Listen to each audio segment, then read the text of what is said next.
8 मार्च विश्व महिला दिवस के अवसर पर पार अनुमंडल के एनएस कॉलेज में आज बिहार के जाने माने आईजी विकास वैभव सर का हुआ आगमन। विकास वैभव सर के द्वारा आज एनएस कॉलेज के सभागार का किया गया उद्घाटन। इस उद्घाटन में एनएस कॉलेज के प्रिंसिपल श्यामा राय, प्रोफेसर नवीन कुमार, मंच संचालक प्रोफेसर राजीव रंजन कुमार तथा कॉलेज के सभी प्रोफेसर एवं कर्मचारी मौजूद रहे। इस कार्यक्रम में एनएस कॉलेज के प्रिंसिपल श्यामा राय के द्वारा आईजी विकास वैभव को अंग वस्त्र एवं मोमेंटम से स्वागत किया गया। आईजी विकास वैभव सर के द्वारा भी एनएस कॉलेज के प्रिंसिपल श्यामा राय को अंग वस्त्र देकर सम्मानित किया गया। विशेष के लिए न्यूज़ 30 बिहार से राम कुमार का रिपोर्ट।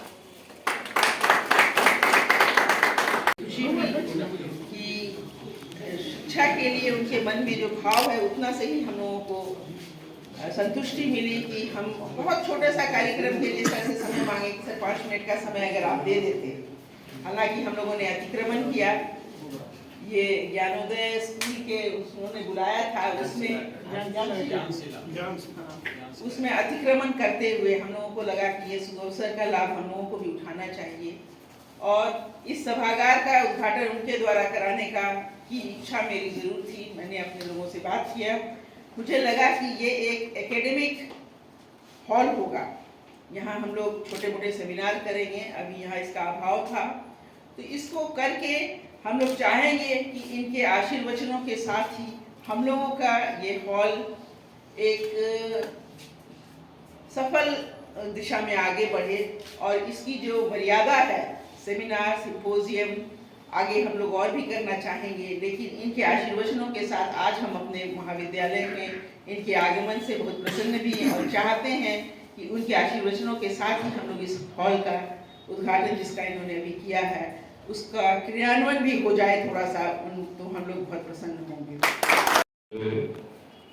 प्राचार्य मैडम का आप सभी का मैं हृदय से आभार व्यक्त करता हूँ इस स्वागत के लिए।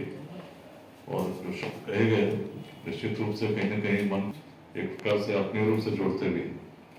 मुझे बड़ी प्रसन्नता है आज आपके बीच में इस अवसर पर इस सभागार के उद्घाटन की मैं बधाई देना चाहता हूँ। और इस महाविद्यालय से अक्सर गुजरता रहा हूँ, अंदर आने का अवसर पहली बार मिला है, तो निश्चित आपका दूसरी बार आने का भी ऐसी इच्छा जरूर मन में है, बातचीत हो सके। बाढ़ का भी अपना बड़ा समृद्ध इतिहास रहा है, भले ही बहुत ज्यादा इसके बारे में लोग उस रूप में नहीं जानते हैं, लेकिन बहुत सारे साक्ष्य भी मिलते हैं। प्राचीन मंदिर भी इतिहास की गाथाओं को निश्चित रूप से बताता है। एक बड़ी जनसंख्या की उच्च शिक्षा का केंद्र यह महाविद्यालय है और बिहार के भविष्य की जहां हम लोग आज बात कर रहे हैं, विकसित बिहार की कल्पना पर कार्य कर रहे हैं, तो उसमें महाविद्यालय की भूमिका बड़ी महत्वपूर्ण है। आज यदि पर कैपिटा इनकम के भी कुछ दिनों प्रति व्यक्ति आए और सबसे अधिक सिक्किम का था, तो लगभग 48,000 रुपये के आसपास। अब ये सोचिए कि सबसे कम जहां प्रति व्यक्ति आय हो, यदि हम विकसित भारत की बात कर रहे हैं तो कितना महत्वपूर्ण हो है उसको हम सबसे आगे ले जा सकते। जब तक बिहार को हम आगे नहीं ले जा सकेंगे, विकसित भारत का स्वप्न तो साकार हो ही नहीं सकता। और आज बड़ी संख्या में एक छोटे से रोजगार के लिए जब बिहार से बड़ी संख्या में लोगों को बाहर जाना पड़ता है, तो हम सभी के लिए चुनौती है। इस लेट्स इंस्पायर बिहार अभियान के 4 वर्ष होने जा रहे हैं। लगभग 1,70,000 लोग व्हाट्सएप ग्रुप के माध्यम से जुड़े हैं। सबके मन में भाव यही है कि कैसे बिहार ऐसा बन सके जिसमें रोजगार के लिए बाहर जाने की आवश्यकता नहीं हो, शिक्षा के लिए बाहर जाने की आवश्यकता नहीं हो। लेकिन केवल पॉलिटिकल चेंज से ये होता संभव नहीं दिखती। समाज आज खंड खंड में बटा हुआ है, जाति के नाम पर, संप्रदाय के नाम पर, विचारधाराओं के नाम पर।